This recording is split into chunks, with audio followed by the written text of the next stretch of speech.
Hello people, welcome back into this channel, and in this video I would like to show you the way how to change the time settings on iPhone. So here I would like to show you what the time setting that I have right now.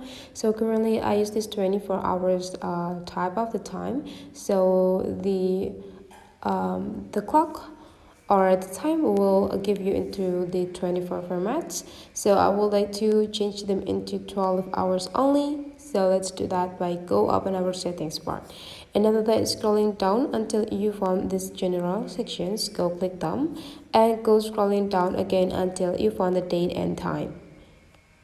Just need to go click them.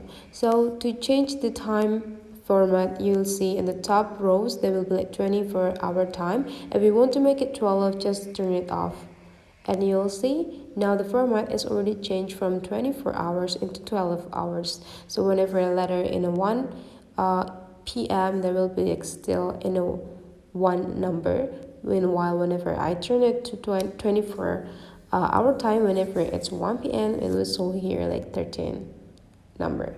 So that is the way how to change the time settings on iPhone. Hopefully today's tutorial is useful for you. Thank you for watching, and I will see you for the next tutorial.